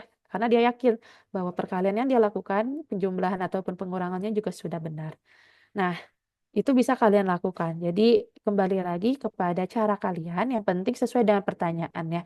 Kalau diminta interpolasi polinomial ya berarti harus dalam bentuk polinomial. Kemudian kalau diminta pendekatan, nilai pendekatan ya berarti harus dalam bentuk nilai. Nah, kita bisa mengatakan bahwa nilai pendekatan dari 2,25 ini akan sama dengan pendekatan dari Lagrange untuk polinomial 3 2,25. Makanya di sini pakai tandanya bukan sama dengan ya, karena mendekati. Jadi ada errornya, tapi errornya pun harusnya tidak besar gitu. Nah, tinggal kita hitung, kita substitusi nilai 2,25-nya ke nilai X. Dan didapatkan sebesar 0,352345. Kalau di metode numerik, usahakan untuk melakukan rounding atau chopping, pembulatan atau pemotongan itu sesuai dengan nilai pertanyaannya ya. Ada yang minta misalnya 5 angka di belakang 5 angka di belakang koma atau 5 angka penting. Nah, itu harus disesuaikan dengan pertanyaannya. Jangan sampai melakukan pembulatannya ekstrim. Misalnya kalian pembulatannya langsung 1 angka di belakang koma atau hanya 2 angka penting. Nah, itu yang kadang menyebabkan jawabannya agak berbeda ya. Di dalam error kalau kita mengatakan 0,1 saja itu udah lumayan besar. Jadi harus dicek berapa angka penting atau desimal yang dibutuhkan. Nah, sekarang kita masuk ke metode kedua, yaitu metode beda terbagi. Nah, di metode beda terbagi ini, misalkan sama kayak tadi, saya diberikan beberapa titik, saya sebut di sini X1 sampai dengan Xn gitu ya. Dan di sini kita udah punya fungsinya untuk masing-masing nilai titiknya. Nah, mereka semua ini, titik-titik ini tersebar pada interval A sampai B, di mana kita akan membentuk polinomial interpolasi yang sama kayak tadi, yaitu berderajat N-1. Apa yang membedakannya? Yaitu dari rumusnya. Kalau tadi Lagrange pakai rumus Lagrange ya, sesuai namanya. Kalau di metode tidak terbagi, kalian bisa ngeliat di sini nilai dari fx1 itu kan sama ya dengan nilai fx biasa. Tapi ketika sudah masuk fx1 x2 seperti ini yang berbeda, yaitu akan menjadi seperti nilai y2 dikurang y1 per x2 min x1 kayak gitu ya, biar gampang ingat atau bacanya. Jadi fx2 dikurang fx1 dibagi x2 min x1. Kemudian untuk x2, x3 gimana? Ya sama. Jadi cara ngingetnya nilai ujung dikurang nilai awal dibagi intervalnya x3 dikurang x2. Kayak gitu. Nah, terus kalau yang nilainya lebih banyak lagi polinomialnya, dia akan sama. Jadi bisa kalian lihat ya di pola sebelumnya nih. Sebelumnya, kalau kalian lihat di sini x1, x2 kurang x1. Nah, x2 dikurang x3 akan menjadi x3 awalnya dikurang akhirnya. Titiknya juga sama. Nah, semakin bertambah polinomialnya, maka akan menjadi ini fx2 sampai dengan xn misalnya dikurang dari awal x1 sampai xn min 1 dibagi intervalnya dari xn min x1. Jadi ini adalah rumus-rumusnya. Jadi dia akan berjenjang. Jadi kalau satu salah, nanti perhitungan berikutnya salah gitu. Biasanya metode numerik memang sangat-sangat butuh ketelitian. Salah sedikit bisa fatal akibatnya. Nah, kita lihat di sini contohnya untuk memudahkan ya. Jadi kita punya 4 titik, ada X1, X2, X3, X4 gitu ya. Kemudian punya fx juga nih, fx1 nih ya saya beri simbol aja ya biar gampang. X1, X2, di sini X3 dan X4. Nah, jadi kita punya nih masing-masing nilai dari fungsinya. Nah, kita sama di sini diminta untuk menebak harga pendekatan atau nilai pendekatan dari 2,25 tapi dengan menggunakan metode beda terbagi. Gitu ya. Nah, mari kita hitung. Pertama, apa yang kita hitung? Kita harus cek rumusnya. Rumusnya itu membutuhkan nilai fx-nya tadi. Berarti kita harus cari dulu masing-masing. Nah, caranya gimana? Ya, tadi kita sudah punya rumusnya ya. Kalau fx1, x2 berarti fx2 dikurang fx1 per intervalnya. X2 dikurang x1. Nah, ini saya bolak-balik dikit nih, biar tabel yang kelihatan. Jadi, fx2 tadi 0,301030 dikurang 0,176091 dibagi 2 kurang 1,5 atau dibagi selisih dari 2 dan 1,5. Maka hasil perhitungannya akan menjadi seperti ini. Nah, ini kita hitung satu per satu ya. Jadi fx1, x2, terus kita lanjut fx2 sampai x3. Ini juga sama nih, x3 dikurang fx2 per x3 dikurang x2. Seperti ini. Nah, ini kita teruskan sampai di akhir. Kan kita di sini, sorry ya. Nah, kita kan mau nyarinya nilainya 2,25 dan di sini kita ada 4 titik. Berarti kita mencari sampai fx1 sampai dengan x3 dan seterusnya. Jadi kita lihat di sini biar gampang. Biasanya ditulis dalam bentuk tabel. Karena kalau dijajarin kayak gini, ini perhitungannya memang dibutuhkan, jadi silakan kalau mau dimasukkan. Tetapi untuk merangkumnya agar lebih mudah nanti untuk penyusunan interpolasinya dibuat dalam tabel. Jadi tadi sini fx kan. Nah, di sini misalkan fx1, fx2 gitu ya, dan seterusnya. Nah, kita masukin baru ke polinomial interpolasinya. fx1. Nah, jadi kita punya nilainya ini ya, fx1 kan. Dari x1 ini saya kalau 2 3 4 ya. Nah, kita punya 4 titik, berarti dia akan sampai titik keempat gitu ya. Jadi fx1 0,1760091 ditambah. Nah, ini hasil perhitungan yang tadi. fx1, x2 yaitu 0,249878. Kadang kalau saya nulis di kertas gitu ya. Saya biasanya di tengah-tengahnya. Karena biar kelihatan itu antara apa sama apa. Kalau di sini misalnya kalian mau nulis pakai contoh yang di buku BMP penulisannya atau buku lain misalnya dengan strip sesuai ininya ya silakan juga. Tapi kalau saya pribadi, saya biasanya menulis di antara. Walaupun memang menghabiskan banyak space ya, tapi perhitungan saya jadi lebih jelas karena saya bisa ngelihat awal dan akhirnya dari mana gitu. Jadi ini 0,249878 dikurang intervalnya, dikali intervalnya saya sebut, yaitu dari X min 1,5 ini ya, dari pendekatannya. Ditambah, ini kita lanjutin nilai X1, X2, X3. Nah, ini kalau susah bisa kalian bantu dengan pensil di garis gitu ya, 0,05, terus dikali perpanjangannya X min X1, X min X2, kemudian ditambah yang terakhir 0,013733 dan ekornya juga tambah panjang. Jadi X1,5, 2, dan 2,5 ini ya. Ini. Kemudian baru kita lakukan perhitungan pendekatannya. Kan kita diminta untuk F2,25. Itu sama saja dengan mendekati dengan polinomial 3 dari 2,25. Nah, ini tinggal kita substitusi nilai X-nya dan didapatkan hasilnya ini. Gitu ya. Jadi ini adalah nilai pendekatan dari F2,25 dengan menggunakan metode beda terbagi. Seperti itu. Saya sini dulu nih, saya khawatir nanti suara saya nggak masuk. Ada yang mau bertanya dulu?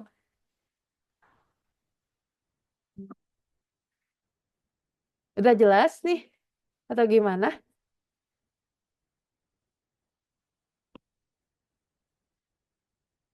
Oke. Saya Bu mau bertanya. Oke, silakan.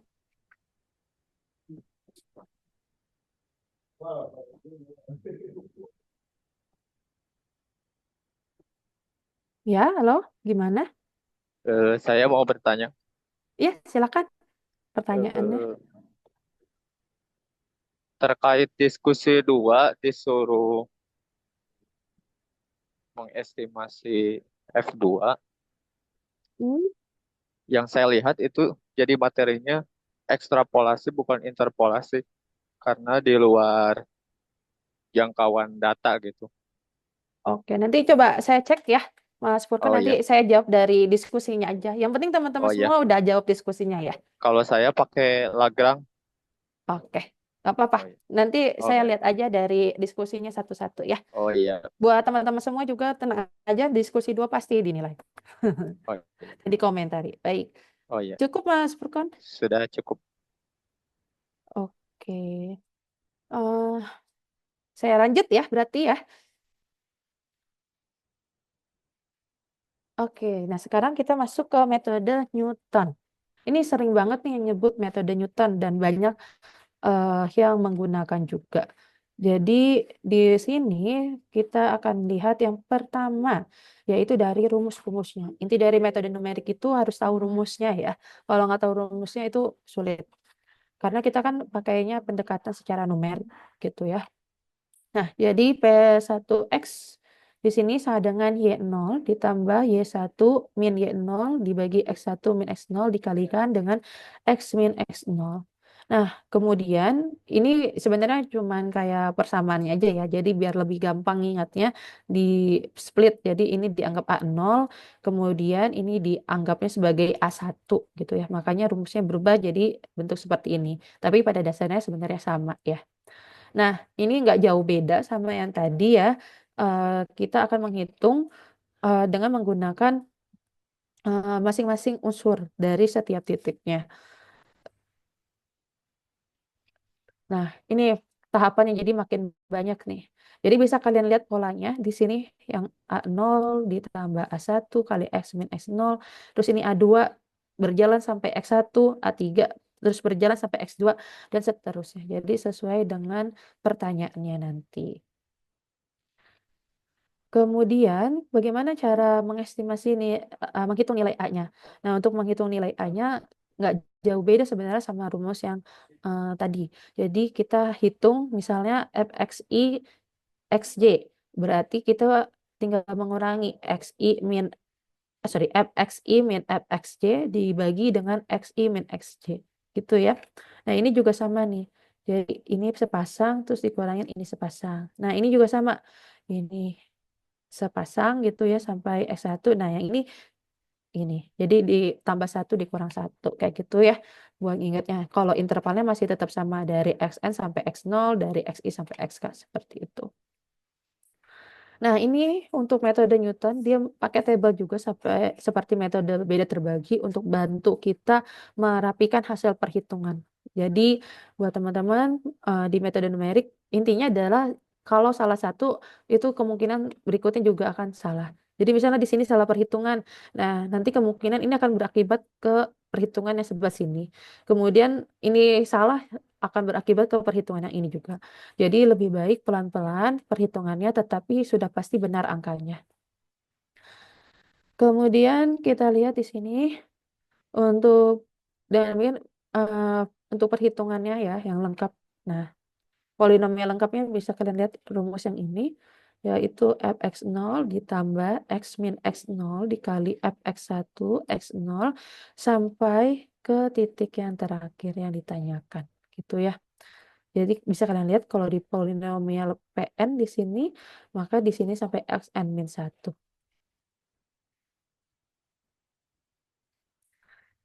Nah, kita ada beberapa cara untuk menghitung metode Newton.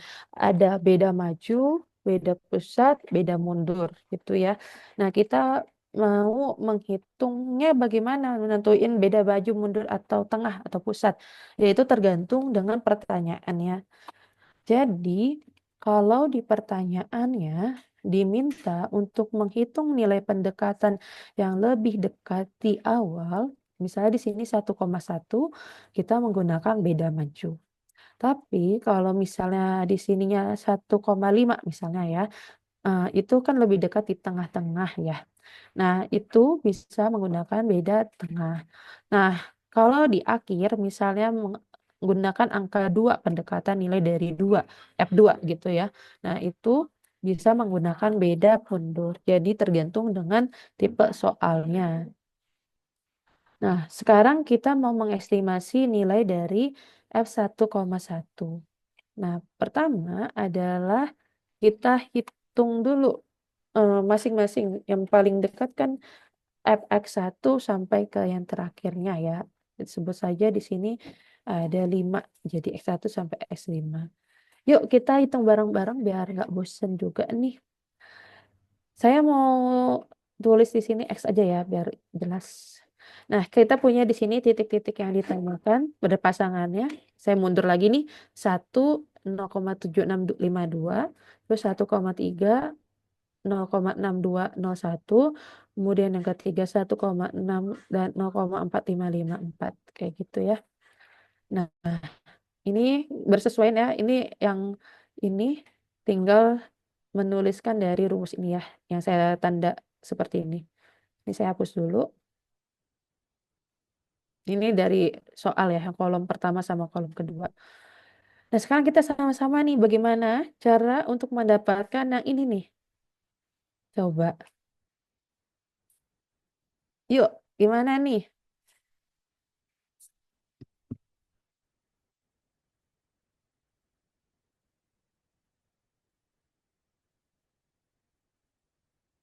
Ada yang bisa bantu saya nih, gimana cara dapatkan nilai min 0,4837-nya nih?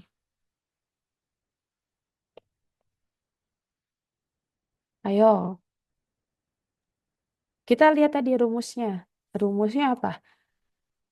Dari, Untuk dapatnya itu dari 0,6201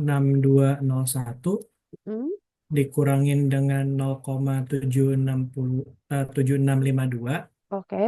lalu dibagikan dengan 1,3 dikurang 1,0. Oke.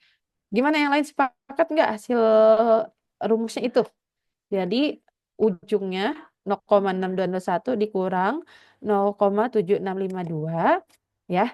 Kemudian dibagi selisih antara 1,3 dengan 1. Berarti dibagi 0,3 gitu ya. Nah, hasilnya akan menjadi ini 0, negatif 0,4837. Sudah betul.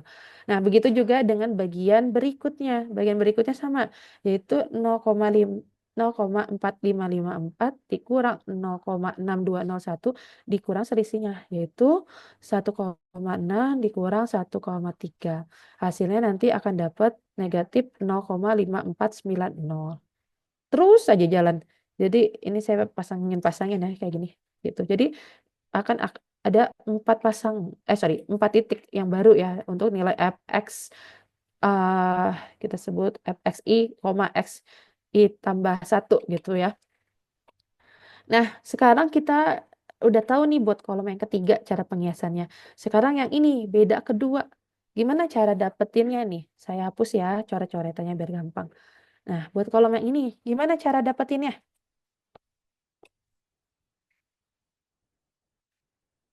Yuk, yang lain yuk. Gimana? Biar nggak saya doang nih yang bicara yuk.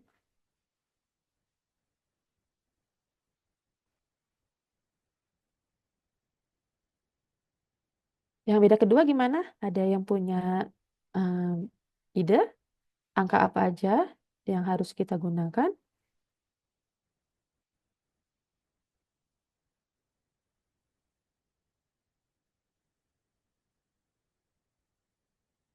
Yaitu caranya kita lihat yang tengah-tengahnya. Kan tengah-tengahnya ini ya. Berarti apa? Negatif 0,5490 dikurang negatif 0,4837 dibagi intervalnya. Kan bisa kita lihat ya. Makanya tadi saya bilang enaknya di tengah-tengah. Jadi kita kelihatan ujung sama ujungnya dibagi selisih dari 1,6 dan 1. Gitu. Nah, nanti didapat hasilnya negatif 0,1088. Begitu juga dengan ini. Kita lihat ujungnya apa? Oh, ujungnya ini nih. Gitu ya. Jadi ini 0,5787 dikurang negatif 0,5490 dibagi intervalnya. Nah, bisa kita lihat intervalnya berapa? Oh, ini 1,9 dan 1,6 gitu ya. Jadi 0,6. Nah, begitu juga dengan yang terakhir. Jadi terus berjalan ya ini. Terus intervalnya bisa kalian lihat di ujungnya. Oh, ini 1,6 dan 2,2. Nah, untuk beda ketiga juga dengan cara yang sama. Jadi di beda ketiga bisa kalian lihat nih hubungannya. Jadi bisa sambil kalian coba hitung ya. Karena kalau metode numerik memang harus banyak perhitungan ya. Misalnya 0,0495 dikurang negatif 0,1088. Nah, hasilnya intervalnya dibagi. Baginya berapa yo? Yaitu ujungnya. Oh, ujungnya ini kan gini. 1,9 dan 1. Berarti dibagi 0,9 untuk yang ini.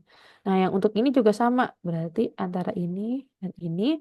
Kemudian ujungnya ini 1,3 dan 2,2. Nah, nanti setelah dihitung akan mendapatkan kedua angka ini. Baru kita ke beda keempat. Di mana di beda keempat ini dari ujung sini dan intervalnya dari awal hingga akhir. Jadi nanti akan didapat angkanya seperti ini. Nah, setelah kita dapatkan angkanya, karena tadi kita mau mengestimasi 1,1, maka kita pakai perhitungan tadi dari awal ya. Jadi kita garisin dari awal gini. Jadi kita maju.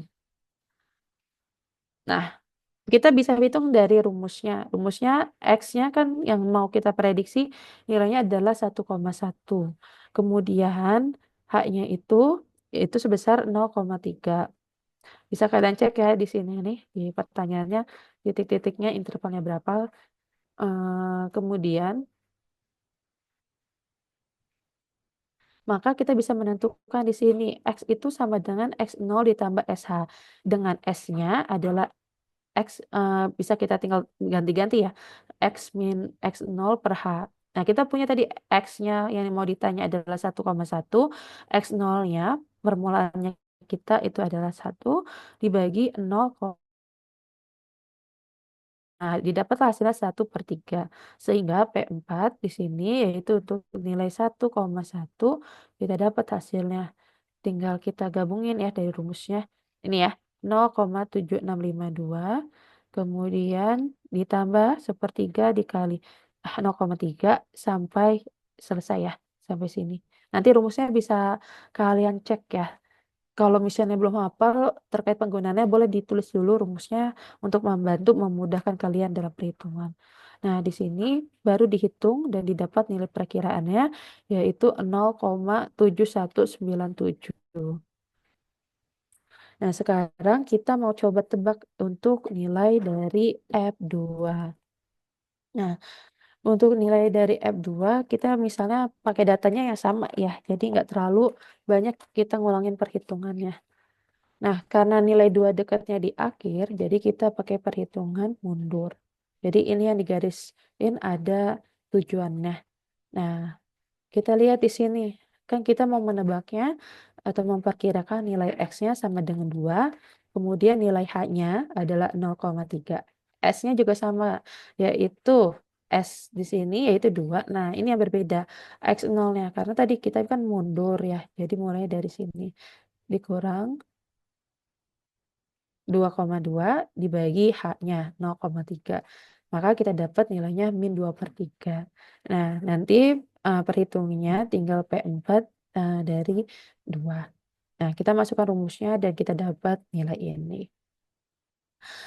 Nah, selanjutnya yang terakhir nih, yaitu menggunakan metode Newton beda pusat. Nah, untuk metode Newton beda pusat, bisa kita cek di sini.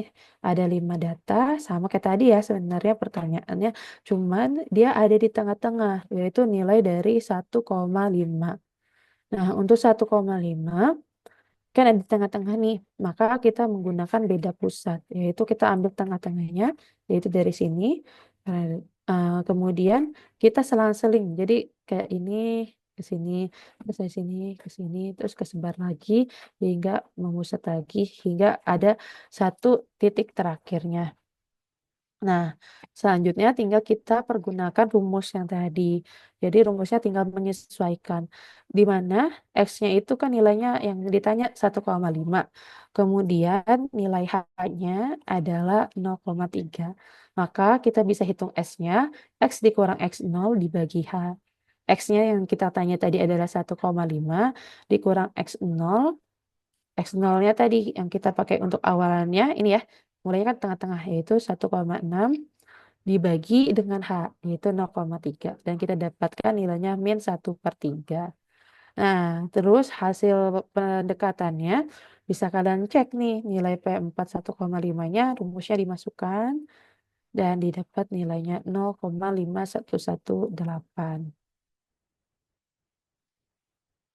Nah, ini buat tambahan juga ya, yaitu terkait interpolasi linear bagian demi bagian. Jadi sebenarnya di metode numerik itu banyak sekali cara-caranya, tinggal kalian pilih mana yang paling sesuai.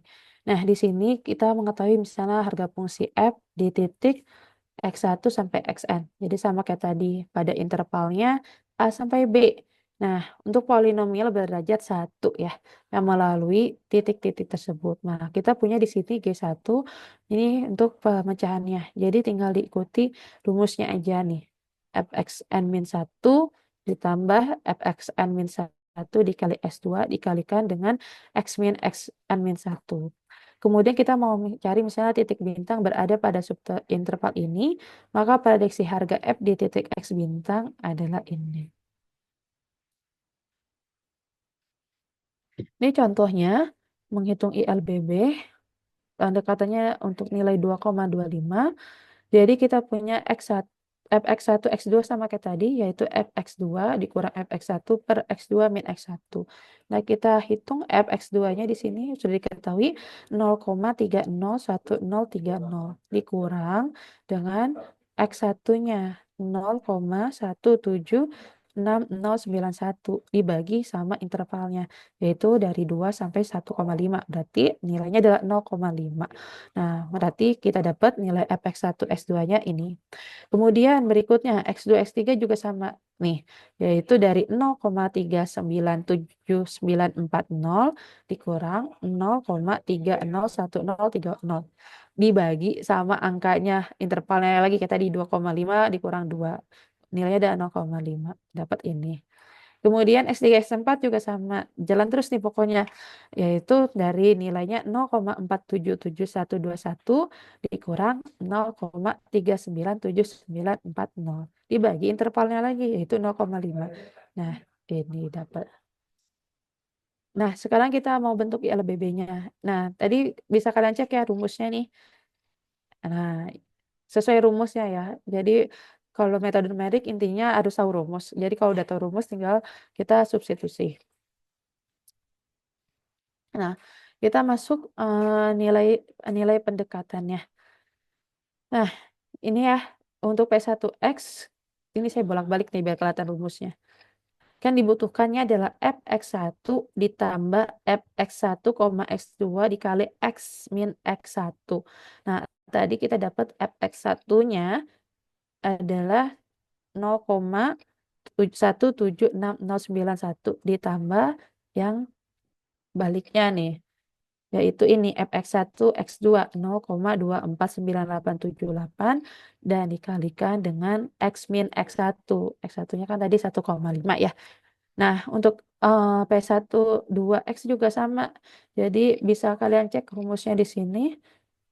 Yang berderajat 2-nya fx2 ditambah fx2 x3 x min x1.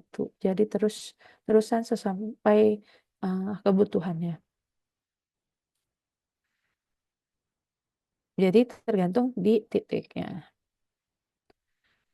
Nah, tadi kapan kita pakai P berapa gitu ya, berderajat berapa. Kita lihat dari pertanyaannya. Pertanyaannya kan minta dari 2,25. Nah, untuk P1 ini bisa kalian lihat ya, di bagian rumusnya itu dia berjarak dari X1 sampai X2. Kalau tadi di contohnya kan 1,5 sampai 2. Berarti bukan pakai yang berderajat 1. Kemudian eh yang kedua, tadi jaraknya kan 0,5 ya, berarti X2-nya di sini 2 sampai 2,5. Ya, 2 sampai 2,5. Kemudian yang untuk P3 yaitu untuk 2,5 sampai dengan 3. Nah, nanti bisa kalian ikuti rumusnya. Nah, sekarang kita masuk ke izin ini saya lagi azan sebentar, jadi punten saya silent dulu untuk azannya.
Oke, saya lanjut lagi ya untuk bagian yang terakhir yaitu interpolasi kuadratis bagian demi bagian.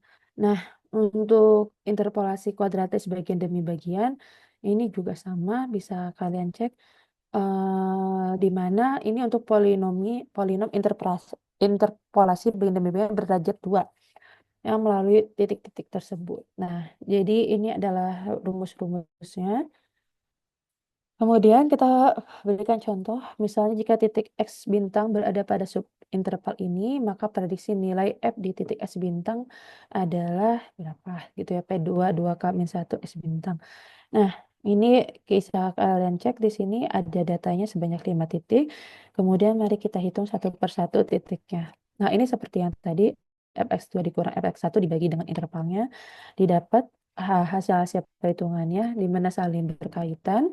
Kemudian baru kita susun G2X-nya, yaitu didapat dari P21X dan P2X di sini. Dan ini ditanyakan nilai untuk pendekatan dari F0,5. Nah, berarti kita bisa lihat bahwa hasilnya adalah 0,4475. Nah, ini juga untuk tambahan ya. Jadi ada banyak cara untuk interpolasi, tapi yang kalian fokuskan di diskusi 2 itu adalah untuk yang misalnya Newton beda terbagi yang umum digunakan. Itu ya. Demikian terkait dengan teorema untuk metode numerik. Apakah ada yang punya pertanyaan? Misi Ibu, saya mau nanya. Ya, silakan. Tadi kan udah ngelihat kalau cara interpolasinya lumayan banyak ya. Mm. Dia itu setiap cara apa ya hasilnya bakalan sama atau mungkin berbeda sedikit, Bu? Oh, baik. Pertanyaan yang bagus, Mas Yusuf ya? Betul ya? Iya. Oke. Pertanyaan yang bagus, apakah mungkin hasilnya sama persis atau ada perbedaan? Sesuai namanya, karena menggunakan nilai pendekatan, maka ada beda metode, kadang hasilnya akan berbeda. Tapi perbedaan tersebut tidak jauh. Jadi nilainya memang tidak eksak ya. Kita misalnya mengatakan nilai eksaknya 3 misalkan. Ternyata dari metode yang satu kita dapatkan nilainya 2,999. Tapi yang metode lain kita dapatkan nilainya 3,0001. Misalnya seperti itu Mas Yusuf. Jadi mungkin saja ada perbedaan tapi dia masih di sekitaran nilai eksaknya dia. Jadi ya nggak jomplang banget juga. Baik, Dan, terima kasih, Bu. oke, baik, sama-sama. Oke, mungkin kita bisa melakukan sesi foto bersama ya. Takutnya lupa nanti. Yang Mas Madi bisa bantu atau gimana nih?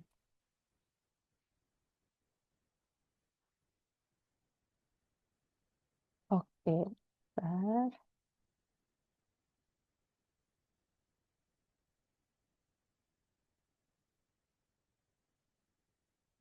Oke, sambil siap-siap buat foto bersama, boleh nyalain kameranya ya. Semua mahasiswa siap-siap buat tugas akhir program menjadi penentu kelulusan nanti ya. Ini saya coba kontak Mas Madi. Oh, ada Bu Dina juga masih. Dibantu sama Ibu Rosa ya? Atau apa? Sebentar ya, mau nyalakan kameranya semua. Kita presensi dahulu.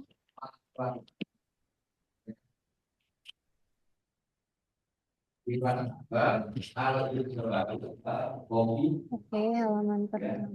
Tunggu sebentar. Nyalain, boleh? Rekan-rekan mahasiswa nyalain kameranya dulu. Kita mau presensi sebentar.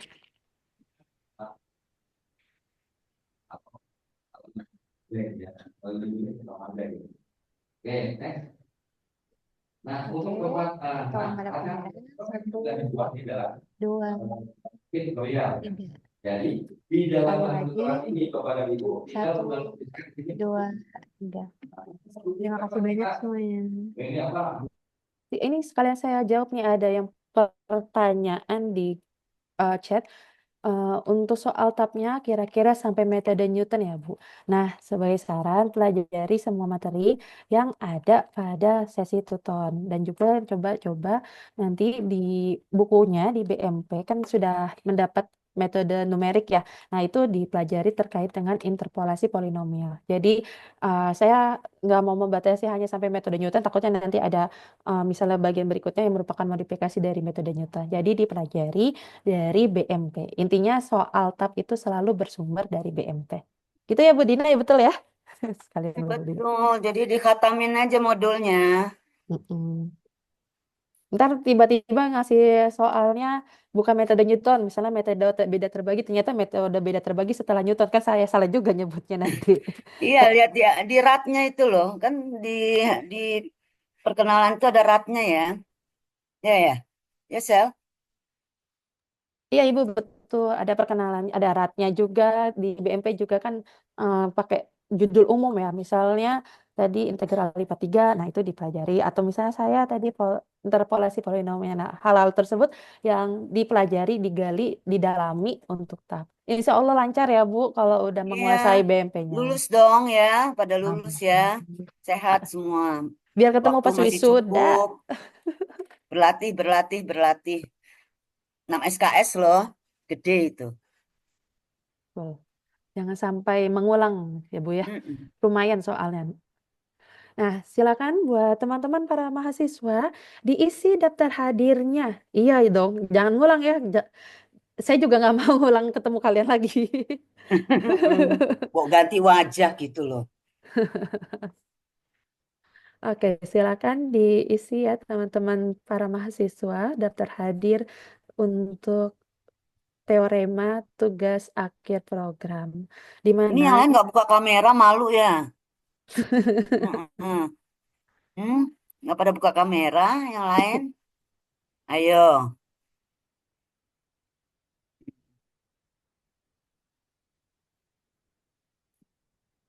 ya, ini adalah teorema TAP sesi 1 ya, Bu. Jadi buat teman-teman para mahasiswa, kita masih punya jadwal untuk teorema yang lain dengan topik yang lain dan bersama tim dosen dari tugas akhir program. Jadi nanti diikuti, jangan sampai ketinggalan. Ini yang tanggal 5, nanti ada lagi 2 minggu lagi, tanggal 19 Mei dan terakhir tanggal 2 Juni. Dipantengin terus, jangan sampai terlewat. Jadi kalau ada pertanyaan, enak buat tanyanya. Baik, terima kasih. Mungkin Bu Dina ada tambahan? Sehat-sehat aja kita semua ya. Amin. Baik, terima kasih untuk semuanya. Ya Bu Dina, izin nutup ya Bu Dina ya. Ya. Ya walaupun bukan saya yang buka. Jadi terima kasih atas perhatian teman-teman. Mari kita doakan semua teman-teman itu lulus TAP, bahkan lulus wisuda ya, sudah sampai wisuda, bukan cuma lulus TAP-nya.